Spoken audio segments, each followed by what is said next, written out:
Ang FeedPro po ay isang uri ng pagkain ng baboy na ginawa ng Pro-Natural Feed Corporation para sa baboyang walang amoy.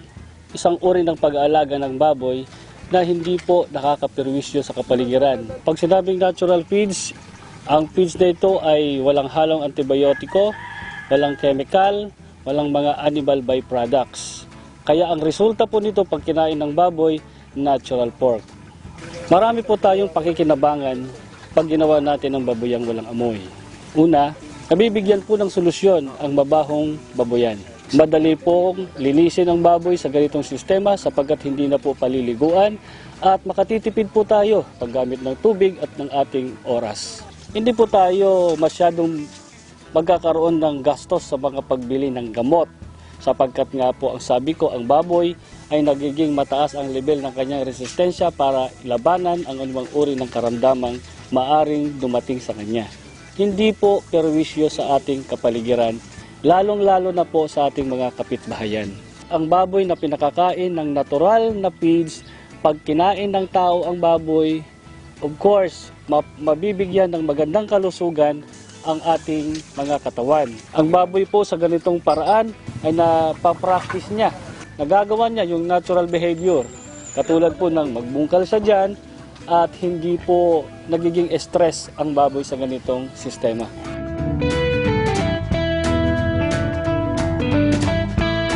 Sa pagpili po ng location natin sa pagtatayo ng baboyang walang amoy, i-consider po natin yung sunlight. Dahil po napakahalaga ng sikat ng araw, unang-una, ang gamit niyan, it promote or create vitamin D para sa mga hayop. Pangalawa, yun po ay nagiging disinfectant doon sa bedding ng baboyan. Kaya yung mga mikrobyo o bakterya at viruses ay pwede pong patayin ng init ng araw.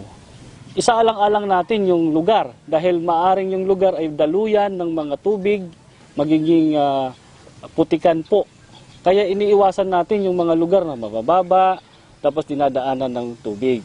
Sa pagtatayo din ng baboyan, lagi nating tatandaan na kailangan accessible siya sa lahat ng bagay. Halimbawa, malapit sa kalsada, no? Mas mainam para mas madali po ang market ng inyong mga hayop. Napakahalaga rin po na ating isaalang-alang yung space requirement at dimension ng isang building na gagawin natin sapagkat ang baboy din po natutulungan sa kanyang paglaki. Sa stocking density po, kailangan po natin tingnan kung ilan ang ilalaman natin sa isang kulungan. Sa isang kulungan, kung halimbawa pang-sampuan, hindi po tayo pwedeng maglagay ng higit pa roon. Sapagkat ang tawag doon overcrowding. Once na magkaroon po ng overcrowding, magkakaroon po tayo ng mga problema o sakit sa baboy. Ang space requirement sa isang baboy ay 1.5 to 2 square meter per pig. Ang laman po ng isang kulungan dapat 10 baboy. At sa paggawa po ng kulungan, kailangan po naka-square siya or rectangle.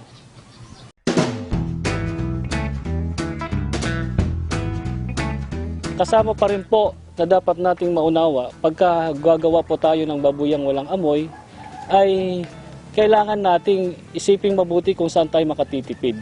Kaya po pinili natin na gumamit ng mga indigenous materials na sa unang bahagi po ng ating business ay makatitipid na tayo. Isa po sa mga ginagamit nating poste sa paggawa ng baboyang walang amoy ay kawayan. Pero hindi po kawayang hilaw, ha? Kailangan pong kawayan na hinog sa panahon na ika nga, yung matibay na kawayan.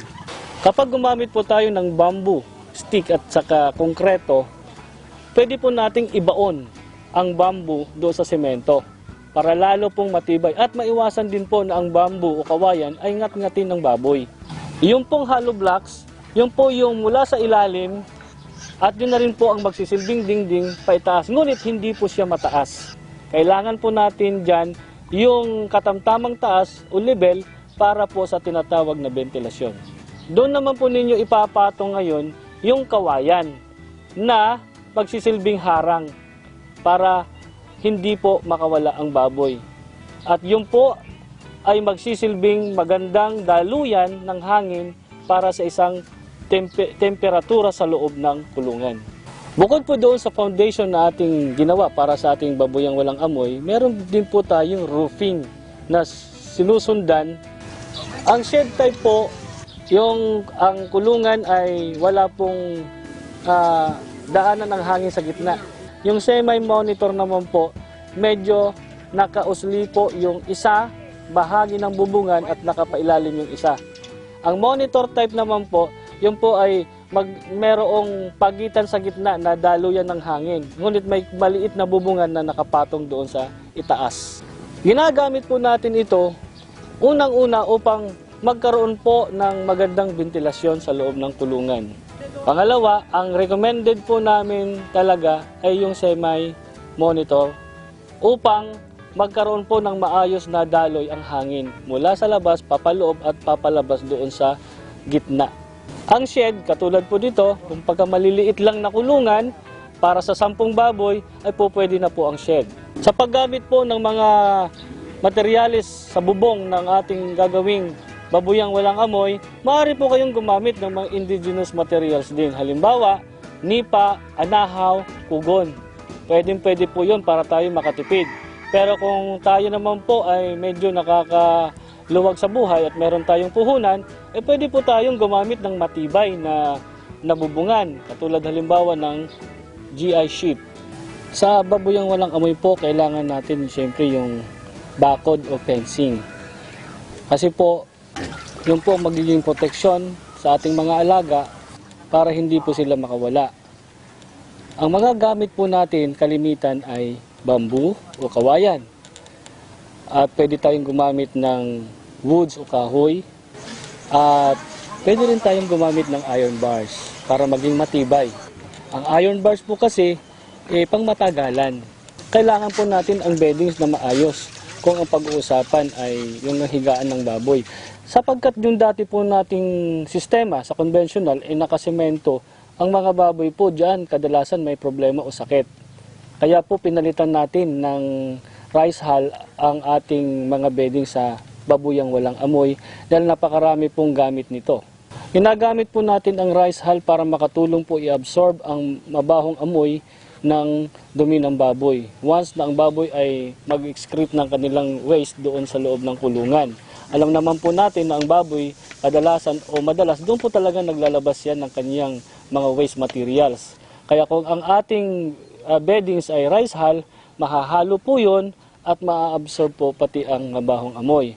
Ang kapal naman po ng rice hull na dapat nating ilagay doon sa loob ng kulungan ay 2 pie hanggang 3 pie o 1 metro po ang kapal. Kung halimbawa po naman ang rice hull ay kulang sa inyong lugar, kahit bawasan nyo na lang po ng nasa 2 pie, ay po pwede na po yun.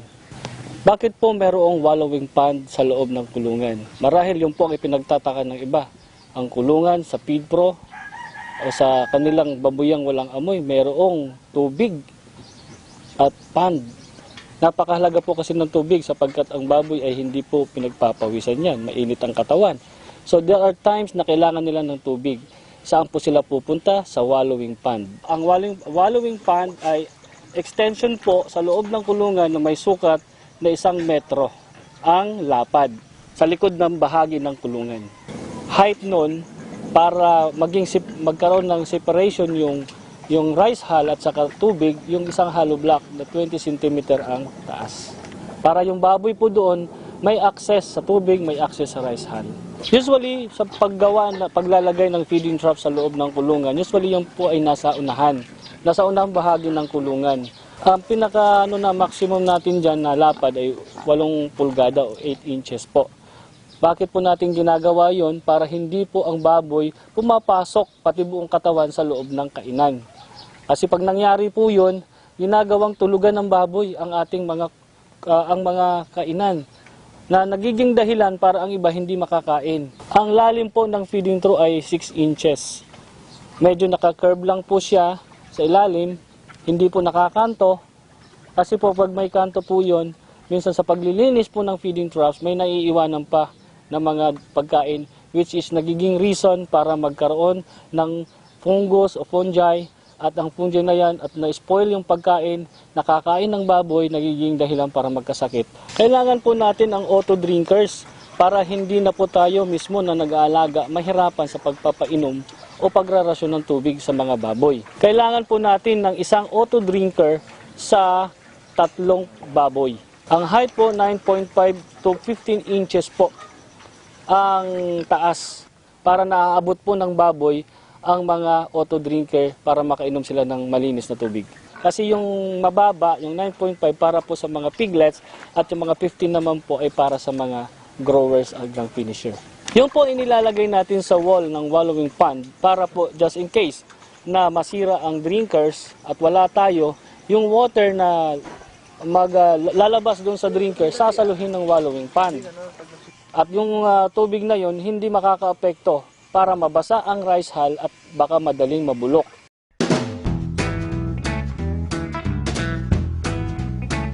Dahil sa pamamagitan po ng pag-aalaga ng baboy, sa babuyang walang amoy at pagpapakain ng natural feeds, marami po tayong pwedeng gawing negosyo. Pwede po tayong gumawa ng meat shop o pork shop. Kapag po tayo merong natural na baboy, of course, natural pork po ang labas nun. At tinitiyak ko po sa inyo na pag yan ang ibinenta ninyo sa community, hahanapin po sa inyo yan. Sapagkat wala pa ni isa mang nagtinda ng natural pork at nag-claim o nagpakilala na merong natural pork available in the market, kundi feed pro pa lang.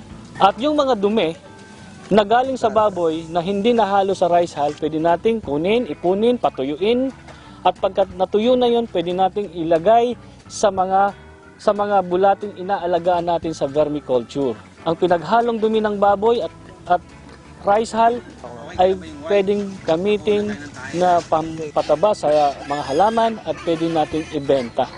Hindi rin natin maiwasan ang magtanim ng mga halaman para mapakinabangan natin o ma-maximize natin ang mga farm outputs na to. Huwag na nating sayangin ang panahon. Simulan na natin ngayon sapagkat ang ating pakain sa baboy, walang anumang antibiotiko, mabuti sa kalusugan ng hayop, mabuti sa kalusugan ng tao, mabuti sa komunidad at kapaligiran. Ang masasabi ko lamang po, this is the right business for you.